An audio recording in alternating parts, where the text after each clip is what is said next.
عداوت مجھ سے کیوں اتنی، میں تو قرآن کا داعی ہوں، رسول اللہ کا وارث، صحابہ کا سپاہی ہوں۔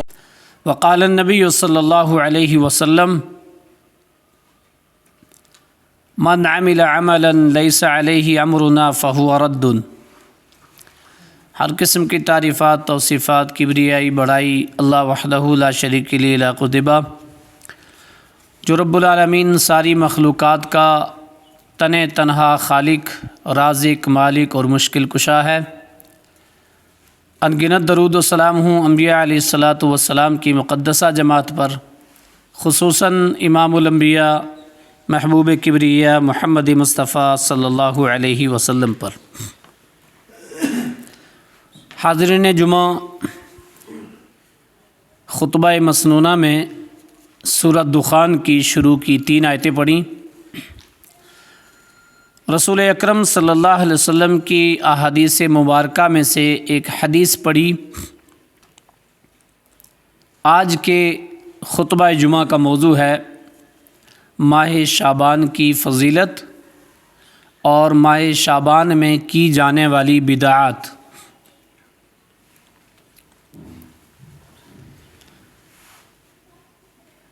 دین اسلام مکمل ضابطۂ حیات کا نام ہے۔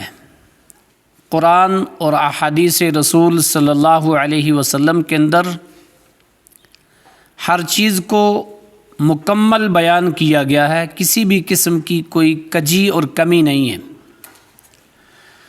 جس دین کے مکمل ہونے کی گارنٹی اللہ نے دی، اور وہ آج نہیں بلکہ آج سے 1400-1500 سال پہلے سن 11 ہجری میں مکمل ہو گیا تھا۔ اس مکمل دین کے اندر جس رات یا جس دن کی جو فضیلت ہے بس وہی ہے۔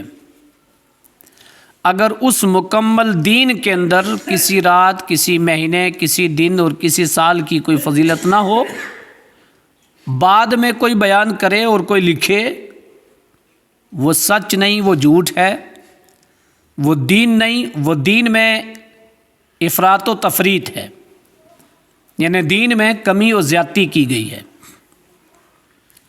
آئیے ہم سب سے پہلے سنتے ہیں کہ اس مہینے کی فضیلت کیا ہے۔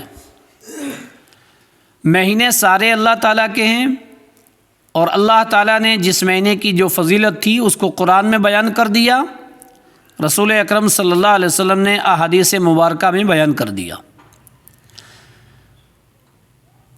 اس مہینے کی، جس کو ماہ شعبان کہا جاتا ہے، جس کو شعبان کے مہینے سے کم لوگ جانتے ہیں بر صغیر میں، زیادہ تر لوگ کہتے ہیں شب برات والا مہینہ، یعنی وہ مہینہ جس میں شب برات آتی ہے۔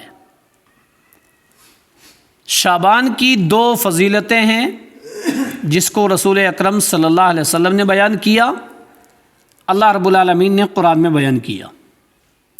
ما آتاکم الرسول فخذوہ، سورہ حشر کی آیت ہے، اے میرے بندو، میرا رسول جو دے گا اس کو لے لینا، اس کو چھوڑنا گناہ ہے۔ وما نہاکم عنہ فانتہوا، اور جس چیز سے میرا رسول روکے گا اس سے رک جانا، اس کو کرنا گناہ ہے۔ جس چیز کو رسول اکرم صلی اللہ علیہ وسلم نے کیا، کرنے کا حکم دیا، اس کو کرنا ثواب ہے، اس کو چھوڑنا گناہ ہے۔ اور جس چیز کو رسول اکرم صلی اللہ علیہ وسلم نے نہ کیا ہو، نہ کرنے کا حکم دیا ہو، اس کو کوئی ثواب سمجھ کے کرے، وہ ثواب نہیں، وہ گناہ ہے۔ دین میں ماہ شعبان کی صرف 2 فضیلتیں ہیں۔ وہ 2 فضیلتیں کیا ہیں؟ آئیے ایک حدیث سنیے۔ وعن عائشہ رضی اللہ عنہا قالت لم یکن النبی صلی اللہ علیہ وسلم یصوم شہرا اکثر من شعبان ما تصوم، وکان یصوم الشعبان کلہ، وقال رسول اللہ صلی اللہ علیہ وسلم خذوا من العمل ما تطیقون فإن اللہ لا یمل حتی تملوا، رواہ البخاری، بخاری شریف کی حدیث نمبر 1970 ہے۔ 1970 نمبر کی یہ حدیث راویہ ام عائشہ صدیقہ رضی اللہ عنہا وہ فرماتی ہیں اللہ کے نبی صلی اللہ علیہ وسلم کو میں نے اکثر شعبان کے مہینے میں زیادہ روزے رکھتے دیکھا، یہاں تک کہ تصوم شعبانہ کلو، ایسا لگتا تھا کہ اب آپ 29-30 پورے روزے شعبان کے رکھیں گے۔ کبھی آپ 26 رکھتے، کبھی 27 رکھتے، کبھی 25 رکھتے، کبھی 24 رکھتے، زیادہ تر شعبان کے مہینے میں روزے رکھتے، اور رمضان کے قریب قریب آپ 1-2 روزے 4 چھوڑ دیا کرتے تھے۔ ہمیں ایسا لگتا تھا کہ اب کیا کریں گے، آپ پورا رکھیں گے۔ ایسی کئی حدیثیں ہیں، اللہ کے نبی صلی اللہ علیہ وسلم جب سجدہ کرتے تو صحابہ کہتے اب لگتا ہے کہ سر اٹھائیں گے ہی نہیں، اتنا لمبا سجدہ کرتے۔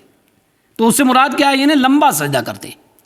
تو آپ رمضان میں فرض روزے وہ تو فرض ہیں، اس کے علاوہ سال کے جو 11 مہینے ہیں ان میں کثرت سے روزہ شعبان کے مہینے میں رکھا کرتے تھے، اور آپ اپنے صحابہ سے یہ کہتے تھے کہ میرے صحابہ تم بھی روزہ رکھو، لیکن شروع کے دنوں میں رکھو، اخیر میں رمضان کی تیاری کے لیے چھوڑ دو۔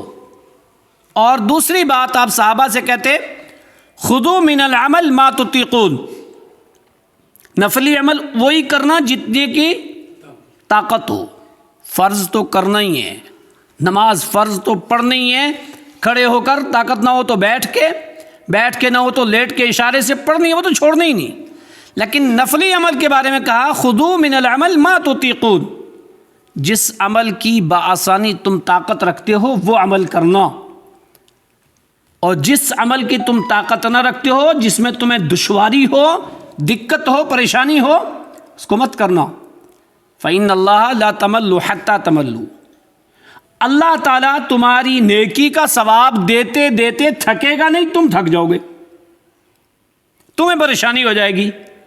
لہذا اس حدیث سے کیا معلوم ہوا کہ اس مہینے کی جو فضیلت ہے جس کو رسول اکرم صلی اللہ علیہ وسلم نے، اللہ تعالیٰ نے بیان کیا ہے، وہ یہ ہے کہ اس مہینے میں کثرت سے روزے رکھے جائیں، 2، 4، 5، 10 جتنا رکھنا چاہتا ہو بندہ رکھے شروع کے دنوں میں۔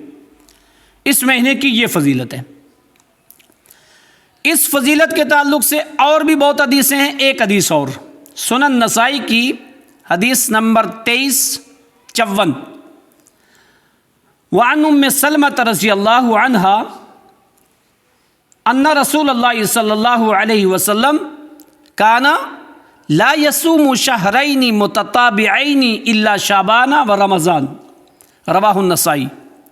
نسائی شریف کی یہ حدیث 2354 نمبر کی ام سلمہ راویہ حدیث ہے، جو رسول اکرم صلی اللہ علیہ وسلم کی بیوی اور مومنوں کی ماں، پہلی میں اماں عائشہ صدیقہ اور اس میں ام سلمہ رضی اللہ عنہا، وہ فرماتی ہیں رسول اکرم صلی اللہ علیہ وسلم لا یصوم شہرین متتابعین، کسی بھی 2 مہینے کے مسلسل روزہ نہیں رکھتے تھے، الا شعبان و رمضان، مگر شعبان اور رمضان، شعبان اور رمضان کے مسلسل 2 مہینے کے روزہ رکھا کرتے تھے آپ، یعنی رمضان کے تو پورے 29-30 اور شعبان کے بھی اکثر رکھتے تھے، زیادہ دن روزہ رکھتے تھے، کم افطار کرتے تھے۔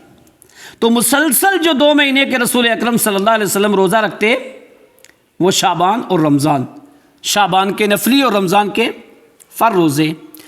یہ 2 حدیثیں ہمیں یہ بتاتی ہیں کہ اس مہینے کی فضیلت اگر کچھ اور مہینوں سے الگ ہے تو وہ صرف یہ کہ اس مہینے میں کثرت سے نفلی روزے، جیسے محرم کے مہینے کی فضیلت 2 روزے ہیں، ذی الحجہ کے مہینے کی فضیلت عرفہ کا دن ہے، عرفہ کا روزہ ہے، قربانی ہے۔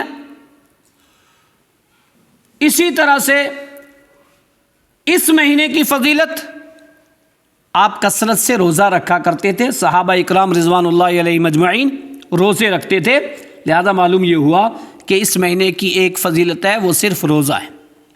اب اگر کوئی بندہ پورے مہینے میں روزہ تو ایک بھی نہ رکھے اور ایک دن جاگ کر کے نماز الفیہ بھی پڑھے، چراغاں بھی کرے، اس رات کی تیاری کے لیے اپنے گھر کو بھی صاف شفاف کرے اور اس میں چونا گچ لگائے اور صفائی ستھرائی کرے، لیپے، اور روحیں آئیں گی، قبرستان جائیں گے، آج رات بڑی عبادت کی رات ہے، آج رات میں لوگوں کے درمیان کے سال بھر کے فیصلے اللہ تعالیٰ کرتا ہے، اور اس رات کو عبادت کریں اور دن میں روزہ رکھیں، اور اس کے علاوہ کسی دن بھی نہ روزہ رکھیں، تو پھر ہمیں سمجھنا چاہیے کہ ہم رسول اکرم صلی اللہ علیہ وسلم کی متابعت کر رہے ہیں یا مخالفت کر رہے ہیں۔ اس کے علاوہ اگر کوئی اور فضیلت ہے تو ایک اور ہے، معلوم ہے کیا ہے؟ آنے والا مہینہ بڑا اہم مہینہ ہے، بڑا عظیم مہینہ ہے۔ جیسے ہوتا ہے نا 31 مارچ کو بجٹ پیش ہوں گے، 31 مارچ کو یہ ہوگا، ہر ملک کا ایک الگ قانون ہوتا ہے، ہمارے یہاں کا یہ ہے جی 31 مارچ کو یہ ہوگا، ہے نا، بل پاس ہوں گے اور یہ ہوگا اور وہ ہوگا، سال بھر کی کیا کیا کیا ہوا۔ عرش والوں کے ہاں بھی یہ مہینہ ایسا ہی ہے، اس مہینے میں سال بھر کے عمل پیش ہوتے ہیں، اسی شعبان کے مہینے میں، اس شعبان کے مہینے میں پورے سال بھر کے عمل پیش ہوتے ہیں۔ اس کے بعد کیونکہ آنے والا مہینہ بڑا عظیم ہے کہ ایک بندہ محاسبہ کر لے، دیکھ لے کہ یار اس سال کے عمل تو میرے پیش ہو گئے، محاسبہ کرے، میری نمازیں، میری توحید، میری اتباع رسول، میری تلاوت، میرا قرآن کا سمجھنا، قرآن و حدیث کی دعوت و تبلیغ، میری اچھائی، میری اخلاق، میرا کردار کس کنڈیشن کا ہے۔ عمل تو پیش ہو گئے، لیکن اب جو سال شروع ہو رہا ہے میں اس کو عمل پیش ہونے کے لحاظ سے اس کو اچھی طریقے سے شروعات کروں، اور مقدس مہینے سے اس کی شروعات ہے، عبادت والے بڑے مہینے سے اس کی شروعات ہے۔ اس کی دلیل کیا ہے کہ اس مہینے میں عمل پیش ہوتے ہیں؟ سنن نسائی کی حدیث 2359، حدیث 2354 سے 2359، آپ یہ 5 حدیثیں دیکھیے گا، اور یہ جو دلیل ہے کہ عمل پیش ہوتے ہیں، سنن نسائی کی حدیث نمبر 2359، حدیث کیا ہے؟ وعن اسامہ بن زید رضی اللہ عنہ قال قلت یا رسول اللہ صلی اللہ علیہ وسلم لم اراک تصوم شہرا الا شعبان، لم اراک تصوم شہرا الا شعبان۔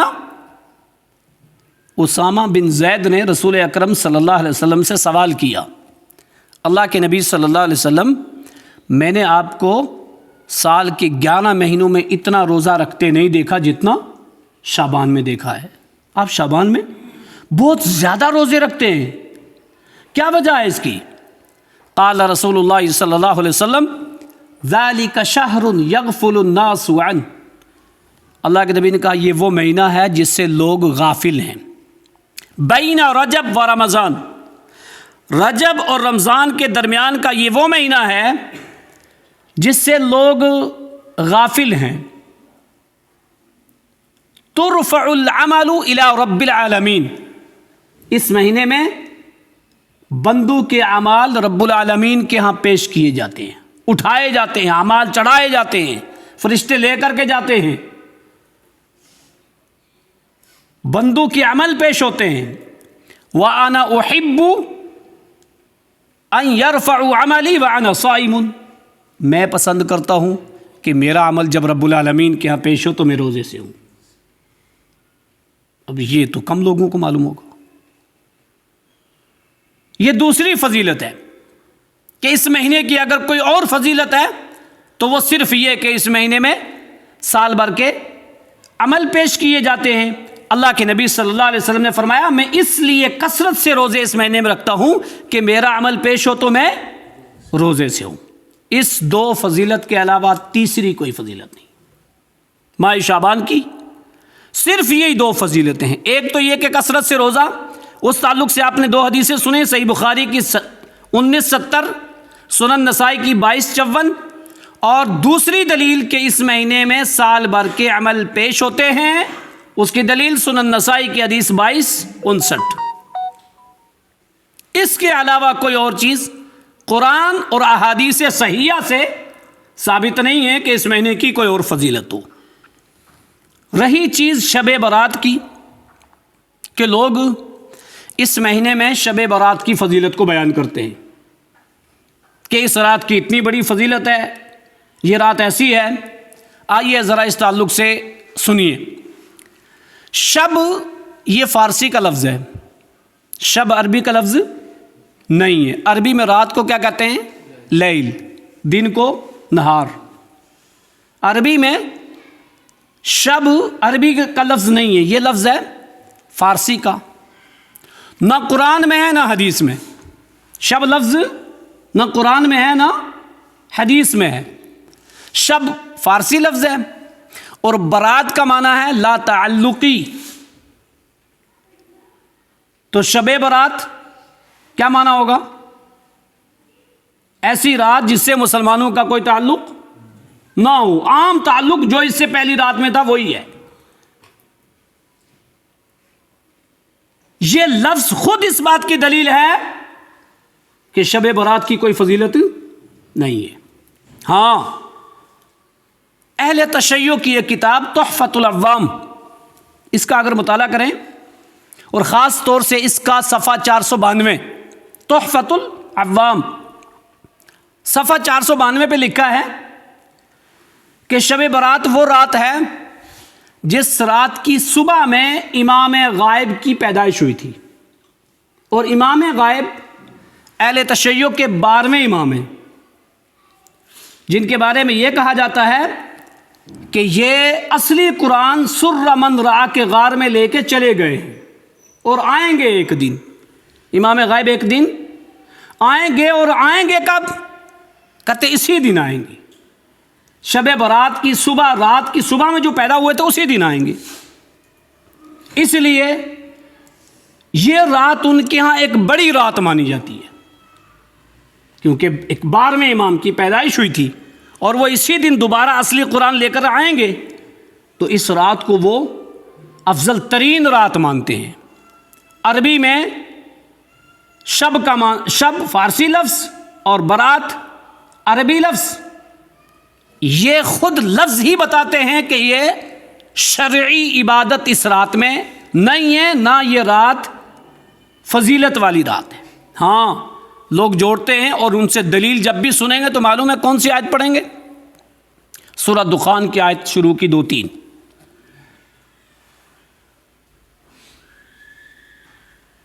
اِنَّا أَنزَلْنَاهُ فِي لَيْلَةٍ مُبَارَكَةٍ، سورہ دخان کی آیت نمبر 3۔ اس رات کی فضیلت میں یہ آیت بیان کی جاتی ہے کہ ہم نے اس قرآن کو لیلہ مبارکہ میں نازل کیا ہے، اور لیلہ مبارکہ سے مراد شعبان کی 15ویں رات، جس کو شب برات کہا جاتا ہے۔ اللہ نے فرمایا ہم نے اس قرآن کو لیلہ مبارکہ میں نازل کیا ہے۔ فیہا یفرق کل امر حکیم، اس رات میں ہر محکم بات کا فیصلہ کیا جاتا ہے۔ اللہ تعالیٰ سال بھر کے فیصلے، روزیوں میں کمی کے، روزیوں میں زیادتی کے، موت و حیات کے، فرشتوں کی جس کی جو ذمہ داری اس کو سپرد کر دیتا ہے، ان کی لسٹ آؤٹ ہو جاتی ہے۔ آئندہ سال میں اس رات تک کتنے مرنے ہیں، کتنے کی زندگی تنگ ہونی ہے، کتنے کی روزی تنگ ہونی ہے، کتنے کی کشادہ ہونی ہے، وہ سارے محکم بڑے بڑے فیصلے اللہ تعالیٰ سال بھر کے فرشتوں کو دے دیتا ہے۔ لوگ کہتے ہیں وہ یہی رات ہے، شعبان کی 15ویں رات۔ مان لو، اس آیت سے ثابت کرتے ہیں مان لو تھوڑی دیر کے لیے کہ یہ لیلہ مبارکہ ہے، اور اس کی دلیل انا انزلناہ فی لیلۃ مبارکہ، سورہ دخان کی آیت نمبر 3۔ تو اس سے یہ پتہ چلا کہ قرآن کب نازل ہوا؟ شعبان کی 15ویں رات میں۔ اس کو لیلہ مبارکہ کہیں گے نا، تو اس میں تو یہ ہے انا انزلناہ، اور انزلہ اور تنزیل میں فرق ہے۔ انزلہ کہتے ہیں ایک ساتھ اتارنا، اور تنزیل تھوڑا تھوڑا۔ قرآن مجید اللہ تعالیٰ نے آسمان دنیا پر جو نازل کیا ایک ساتھ نازل کیا، وہ لیلہ مبارکہ میں، اور وہاں سے تھوڑا تھوڑا تھوڑا رسول اکرم صلی اللہ علیہ وسلم کے قلب اطہر پر تھوڑا تھوڑا نازل ہوا، 1 آیت 10 آیت 20 آیت، ایک سورت ایک ساتھ نہیں اترا۔ جیسے سابقہ ساری کتابیں ایک ساتھ، تورات ایک ساتھ دے دی گئی موسیٰ علیہ السلام کو، انجیل عیسیٰ کو ایک ساتھ دے دی گئی، زبور داؤد کو ایک ساتھ دی گئی، لیکن قرآن مجید ایک ساتھ نہیں ملا، تو وہاں سے لوح محفوظ سے آسمان دنیا پر ایک ساتھ اتارا۔ مان لیں ہم لیلہ مبارکہ سے مراد شعبان کی 15ویں رات، شب برات، تو اس سے تو یہ پتہ چلا قرآن کب نازل ہوا؟ شعبان کی 15ویں رات میں۔ پھر ہم ایک اور آیت پڑھتے ہیں، ایک اور سورت جس کو رمضان بھر میں اکثر سنتے ہیں، انا انزلناہ فی لیلۃ القدر، ہم نے اس قرآن کو کب نازل کیا؟ لیلۃ القدر میں۔ تو قرآن تو ایک آیت کہہ رہی ہے کہ ہم نے اس کو لیلۃ القدر میں نازل کیا، اور لیلۃ القدر کب ہے؟ رمضان میں۔ رمضان کی آخر کی 5 طاق راتوں میں سے کوئی ایک ہے۔ اب یہ آیت کہہ رہی ہے کہ لیلہ مبارکہ میں نازل ہوا، اور لیلہ مبارکہ سے مراد شب برات کی 15ویں رات۔ گویا کہ قرآن کی 2 آیتیں الگ الگ، ایک کہہ رہی ہے قرآن نازل ہوا شب قدر میں، دوسری کہہ رہی ہے شب برات میں۔ اب کیا کریں؟ مان لیں، اگر اس کو یہی مان لیں جیسے بیان کرتے ہیں لوگ۔ آؤ تیسری آیت سورہ بقرہ کی آیت نمبر 185 سنو۔ شہر رمضان الذی انزل فیہ القرآن، شہر رمضان الذی انزل فیہ القرآن، رمضان شریف کا وہ مہینہ ہے جس میں قرآن نازل کیا گیا۔ اب پتہ چل گیا نا قرآن کب نازل ہوا؟ رمضان میں۔ گویا کہ سورہ بقرہ کی آیت نمبر 185 نے یہ بتایا کہ لیلہ مبارکہ سے مراد لیلۃ القدر ہے۔ لیلہ مبارکہ اور لیلۃ القدر 2 الگ الگ رات نہیں ہے، یہ ایک ہی رات ہے، اور وہ ہے رمضان میں ہے، وہ شعبان میں نہیں ہے، وہ رمضان میں ہے۔ اور پھر جوم جوم کر کے لوگ رات بیان کرتے ہیں، ارے اس رات فیصلے ہوں گے، آؤ مسجدوں میں نماز الفیہ اور نماز ہزاریہ اور سویہ پڑھو، عبادت کرو، دعائیں مانگو، تمہارے تقدیر کے فیصلے ہو رہے ہیں۔ ہوں گے کب؟ وہ ہوں گے لیلۃ المبارکہ اور لیلۃ القدر، وہ رمضان میں ہے۔ لیکن لوگ یہاں بیان کرتے ہیں، اللہ کے بندو وہ رات رمضان میں آتی ہے، وہ شعبان میں نہیں آتی ہے، اور وہ رمضان کی 15ویں رات بھی نہیں ہے، وہ آخر کی 5 طاق راتوں میں سے کوئی ایک ہے۔ لہذا شب برات کے تعلق سے یہ آیت بیان کر کے اس کی دلیل ثابت کرنا، اس کا کوئی ثبوت نہیں ہے۔ کسی بھی حدیث سے شب برات کو رات جاگنا اور جاگ کر کے عبادت کرنا ثابت نہیں ہے۔ ہاں، ایک انسان کا معمول ہے، وہ عبادت کرتا ہے، رات میں اٹھ کر کے تہجد پڑھتا ہے، اس رات میں بھی اٹھ کے اس نے تہجد پڑھے، بہت اچھی بات ہے، کیونکہ اللہ تعالیٰ صحیح بخاری کی 1145 نمبر کی حدیث، ینزل ربنا تبارک و تعالی، تمہارا رب نازل ہوتا ہے آسمان دنیا پر۔ اچھا، ینزل وہاں پہ بھی لفظ کیا؟ ینزل، نازل ہوتا ہے۔ کوئی چیز نازل کہاں سے ہوتی ہے؟ اوپر سے۔ پتہ کیا چلا؟ اللہ تعالیٰ عرش پہ ہے، عرش سے آتا ہے۔ یہ نہیں کہ اللہ تعالیٰ آتا ہے تو کہیں سے بھی، دائیں سے بائیں سے اوپر سے نیچے، کہیں سے آتا ہے نہیں، نازل ہوتا ہے۔ الرحمن علی العرش استوى، رحمان ذات کے اعتبار سے عرش پر مستوی ہے، اور صفات کے اعتبار سے ہر جگہ موجود ہے، سننے، دیکھنے، علم، قدرت ہر جگہ ہے اس کی۔ تو آسمان دنیا پہ آ کے کہتا ہے کوئی سوال کرنے والا ہے، کوئی مانگنے والا ہے، کوئی بخشش طلب کرنے والا؟ تو بندہ ہر رات اٹھ کر کے آخری پہر میں تہجد پڑھتا ہے، قرآن کی تلاوت کرتا ہے، دعائیں کرتا ہے، شعبان کی 15ویں رات میں بھی اٹھے کوئی بات نہیں، لیکن اسی رات کو خاص کرنا، اس کی کوئی دلیل صحیح احادیث سے ثابت نہیں ہے۔ دوسری بات، جس حدیث سے لوگ ثابت کرتے ہیں، آؤ ذرا وہ حدیث سنو۔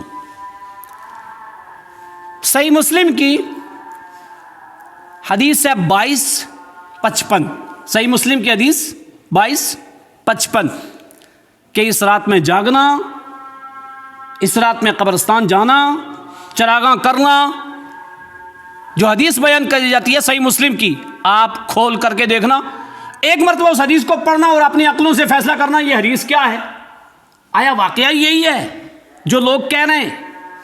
حدیث سنیں آپ۔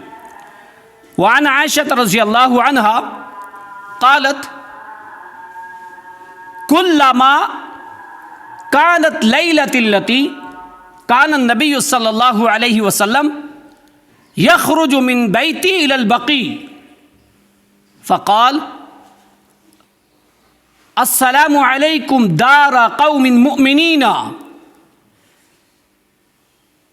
آتاکم ما توعدون غدا وَإِنَّا إِن شَاءَ اللَّهُ بِكُمْ لَلَاحِقُونَ نَسْأَلُ اللَّهُ لَنَا وَلَكُمُ الْعَافِيَةَ۔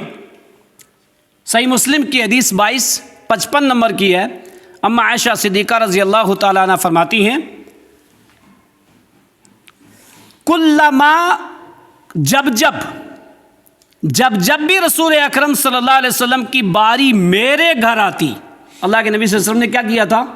بیک وقت آپ کی 9 بیویاں تھیں، آپ نے 11 شادیاں کی، لیکن ایک وقت میں 9 بیویاں آپ کی تھیں۔ آپ صلی اللہ علیہ وسلم نے اپنی بیویوں کے ہاں رات رہنے کی باری متعین کی ہوئی تھی۔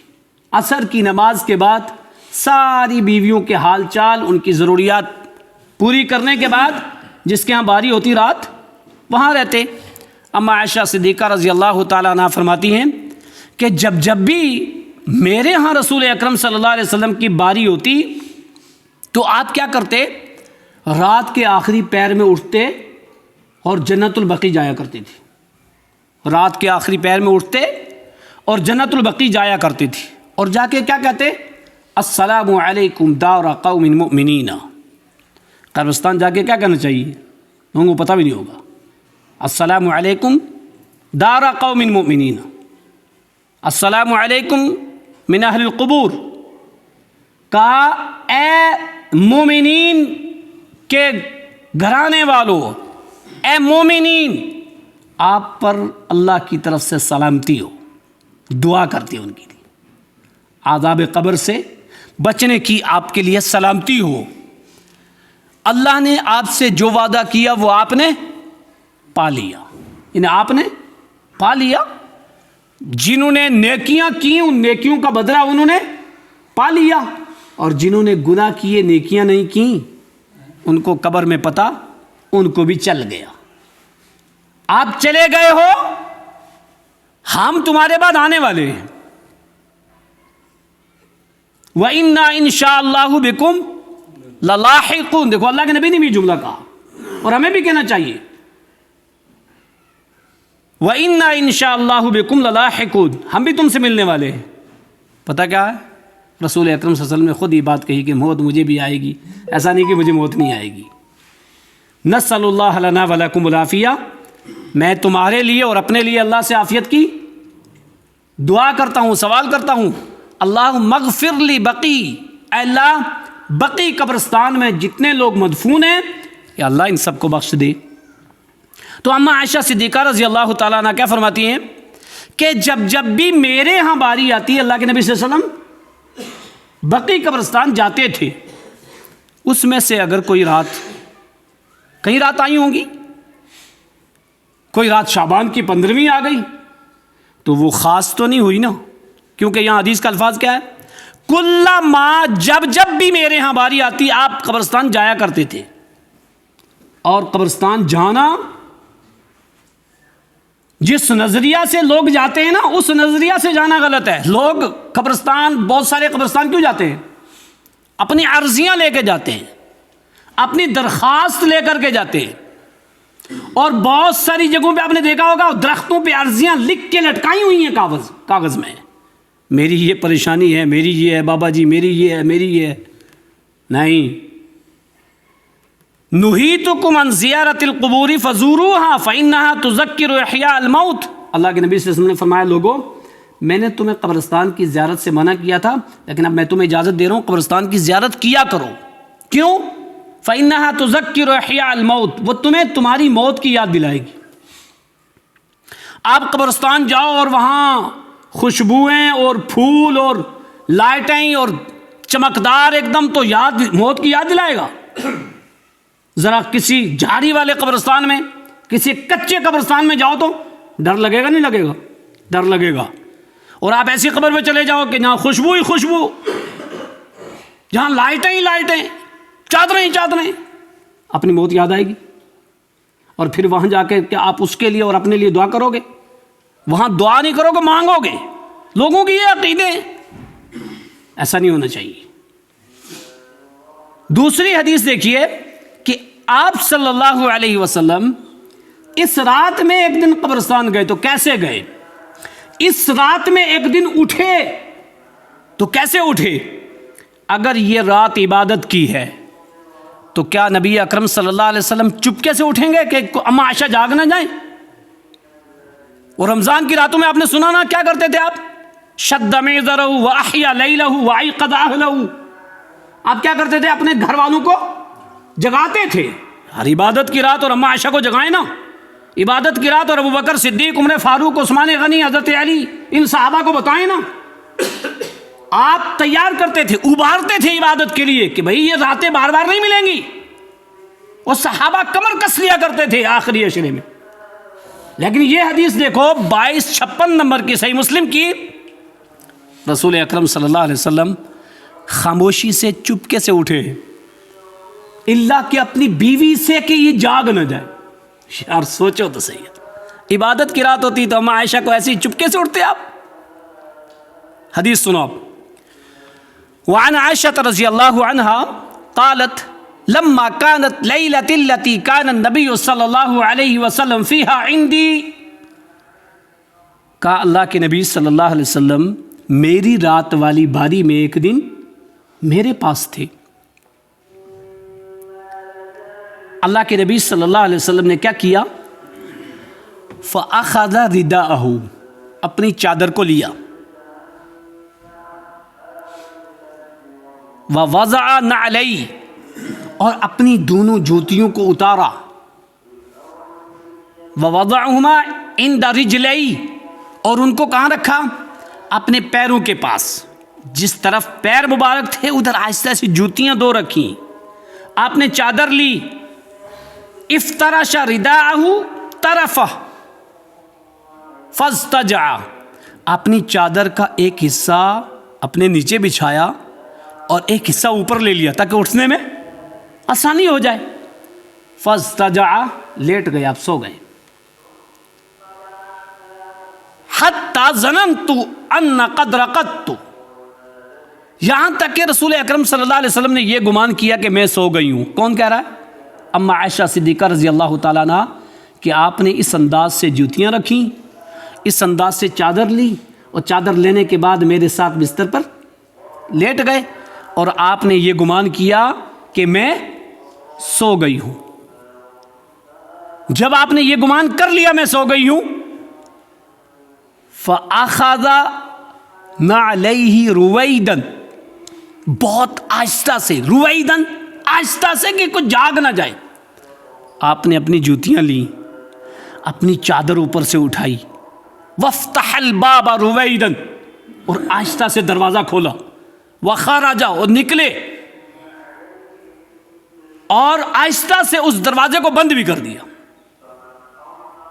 آپ چلے گئے۔ یار سوچو، شعبان کی 15ویں رات، بڑی رات، جیسے لوگ کہہ رہے ہیں، لوگوں کے موجب، قرآن و حدیث کے مطابق نہیں، لوگوں کے کہنے کے مطابق، اور وہ بھی بر صغیر کے لوگوں کے کہنے کے مطابق۔ آپ صلی اللہ علیہ وسلم اتنے آہستہ سے اٹھے، اتنے آہستہ سے جوتی پہنی، آواز نہ آ جائے، آہستہ سے دروازہ کھولا، آواز نہ آ جائے، اما عائشہ جاگ جائے گی، آہستہ سے دروازہ پہنا۔ واللہ اس حدیث کو پڑھ کے دیکھنا 4-5 مرتبہ ہے، رویدن رویدن رویدن، آہستہ سے آہستہ سے آہستہ سے دروازہ بند کر دیا، چلے گئے۔ اما عائشہ سوئی ہوئی نہیں تھی، جاگ رہی تھی۔ اس سے یہ بھی پتہ چلا نبی عالم الغیب، عالم الغیب ہوتے پتہ تھا، ہوتا نا، یہ نہیں، عائشہ جاگ رہی ہیں بھی، عالم الغیب نہیں تھے۔ عائشہ کیا کہتی ہے؟ میں بھی اٹھی، جب دروازہ بند کر دیا نا میں اٹھی، فَأَخَذَ دِرْعِي عَلَى رَأْسِي، میں نے بھی اپنی چادر، اپنا برقع اپنے سر پہ اڑا، فَانْطَلَقْتُ عَلَى أَثَرِي، میں بھی آپ کے پیچھے پیچھے چلی۔ اثر کا مطلب کیا ہوتا ہے؟ پیچھے پیچھے چلنا۔ فَانْطَلَقْتُ عَلَى أَثَرِهِ، میں بھی آپ کے نشانات قدموں کے پیچھے پیچھے چلنے لگی، دیکھتی ہوں کہاں جا رہی، ہر رات اٹھ کے جاتے ہی ہے، آج میں جب میری باری آتی ہے آپ بقی جاتے ہیں، لیکن اتنے آہستہ سے اٹھ کے گئے، آج میں دیکھتی ہوں۔ اما عائشہ نے دیکھا تو اللہ کے نبی صلی اللہ علیہ وسلم بقی گئے، لمبی دعا کی وہاں جا کر کے. جب رسول اکرم صلی اللہ علیہ وسلم واللہ وہاں سے لوٹے واپس، چہرہ انور واپس گھمایا حجرے کی طرف.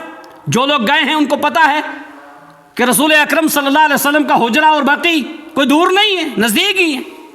جیسے آپ واپس لوٹے تو اماں عائشہ صدیقہ رضی اللہ تعالیٰ عنہ واپس لوٹی اور دوڑنے لگی کہ مجھے رسول اکرم صلی اللہ علیہ وسلم نہ دیکھیں.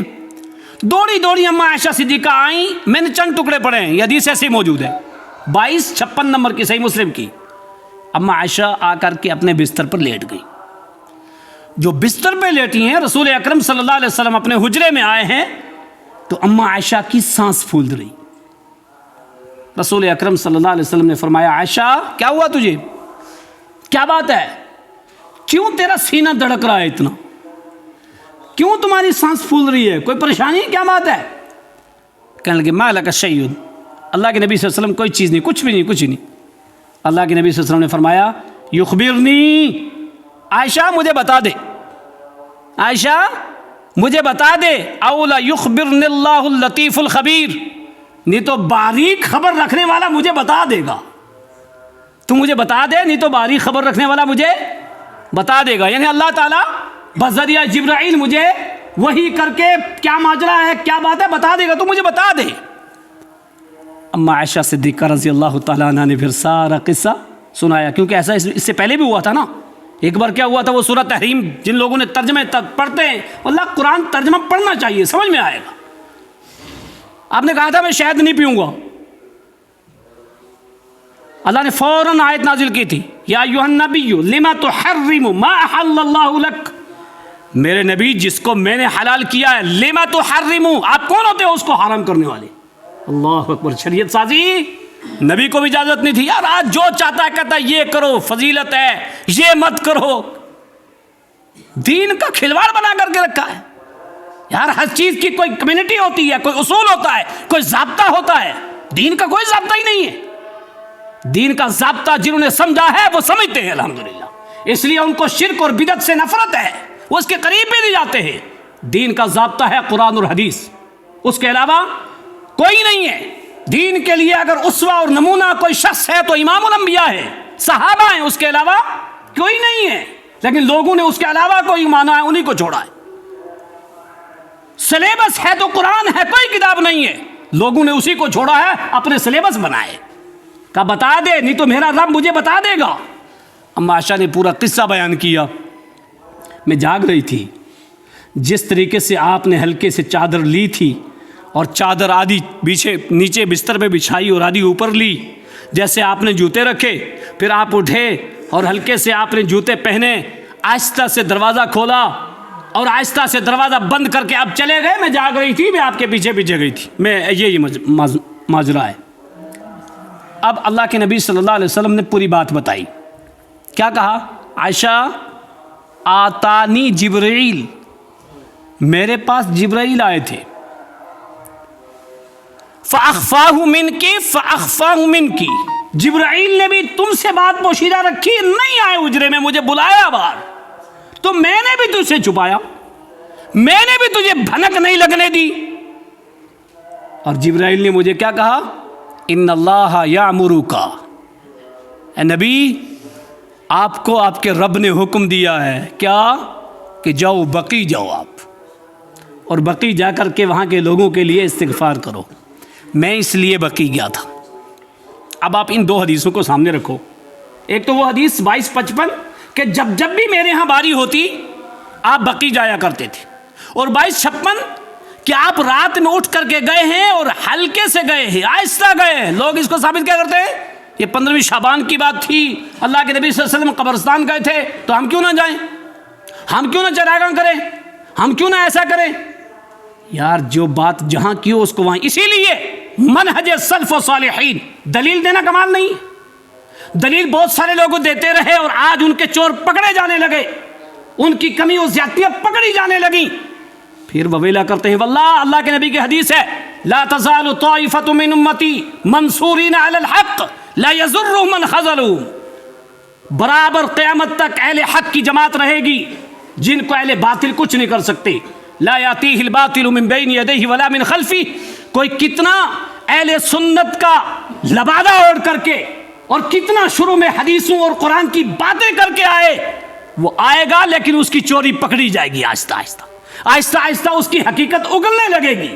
ایسا ہوتا رہا اور وہ جاہل چھاپ جتنے ہیں سب نکل کر کے سامنے آتے رہے۔ یہ قرآن ہے، قرآن کی دلیل ہے، لا یاتیہ الباطل من بین یدیہ ولا من خلفہ۔ اسی لیے ہمارے لیے کوئی شخص قابل حجت اس وقت تک نہیں ہے جب تک اس کی بات قرآن و حدیث کے مطابق نہ ہو، کوئی کتنا بڑا کیوں نہ ہو جائے۔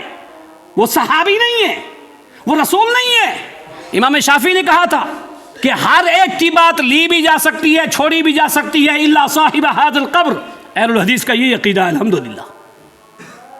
وہ ذات جس کی بات ہر ایک لی جائے وہ صرف امام الانبیاء ہے، وہ کوئی اور نہیں ہے۔ کہا مجھے جبرائیل نے کہا تھا، میں اس لیے گیا تھا، معاملہ یہ ہے۔ لہٰذا اس رات قبرستان جانا یہ تو اس کی دلیل نہیں ہوئی۔ یار اگر یہ رات عبادت کی ہے تو ذرا سوچو تو صحیح، اما عائشہ سے چپکے سے کیوں رسول اللہ اٹھے تھے؟ اما عائشہ کو کیوں نہیں جگایا؟ اور پھر عقیدہ اس رات، اس مہینے میں خاص طور سے جو بدعت کی جاتی ہے وہ ایک تو یہ کہ اس رات کو اٹھ کر کے خاص عبادت کرنا۔ رسول اکرم صلی اللہ علیہ وسلم نے فرمایا من عمل عملا لیس علیہ امرنا فہو رد، جس نے کوئی ایسا عمل کیا جو میں نے نہ کیا ہو، نہ کہا ہو، نہ کرنے کا حکم دیا ہو، وہ مردود ہے۔ اللہ کے نبی صلی اللہ علیہ وسلم نے اس رات کی کوئی فضیلت، کوئی عبادت نہیں ہے۔ دوسری بات کہ اس رات کو قبرستان جاتے ہیں جو اس سے دلیل لیتے ہیں، قبرستان جب چاہو جاؤ، لیکن کسی رات کو خاص کر کے جانا اس کا کوئی ثبوت نہیں۔ خاص کر کے اس رات کو جانا اس کا کوئی ثبوت نہیں۔ اور چراغاں کرنا، اگربتیاں جلانا، وہاں موم بتیاں جلانا اور لائٹیں جلانا، اس کا کوئی ثبوت نہ قرآن میں ہے نہ حدیث میں۔ پھر ایک عقیدہ اس رات میں کیا رکھا جاتا ہے؟ اچھے پکوان پکائے جاتے ہیں اس رات میں، جس معاشرے کا جو بھی اچھا پکوان ہے وہ پکایا جاتا ہے۔ کیوں؟ عقیدہ یہ ہوتا ہے کہ اس رات میں روحوں کی آتی ہیں۔ ابا حضور جو گئے ہیں نا، دادا، ماں، باپ، پردادا، یہ جو گھر کے لوگ جن کا انتقال ہو گیا ہے نا، شعبان کی 15ویں رات میں، شب برات میں ان کی روحیں آتی ہیں۔ اچھے پکوان پکاؤ۔ اچھا ایک چیز سوچو، ادھر سے جاتے ہیں رات میں قبرستان اور ادھر سے کہتے ہیں روحیں آتی ہیں۔ یار روح گھر پہ آئی، قبرستان کیوں گیا تو؟ مہمان گھر پہ اور آپ قبرستان؟ آپ جس کے ہاں جا رہے ہو تو گھر آئے ہوئے، وہاں کیوں جا رہے ہو؟ یہ عقیدہ سراسر باطل ہے، سورہ مومنون آیت نمبر 100 کے خلاف ہے۔ اللہ رب العالمین نے ارشاد فرمایا کلا انہا کلمۃ ھو قائلھا، یہ ایک بات ہے، ایک قول ہے جو وہ کہہ رہے ہیں کہ روحیں آئیں گی۔ ومن ورائہم برزخ الی یوم یبعثون، وہ تو برزخ کے پیچھے ہیں، قیامت تک آ ہی نہیں سکتی۔ روح کو جب قبض کیا جاتا ہے نا، اس وقت کہتی ہے مجھے چھوڑ دیا جائے، کہا کلا انہا کلمۃ، یہ تو تیری ایک بات ہے، اب چھوٹ نہیں سکتی ہے تو، اب تو قیامت تک برزخ کے پیچھے ہے۔ اور برزخ کسے کہتے ہیں؟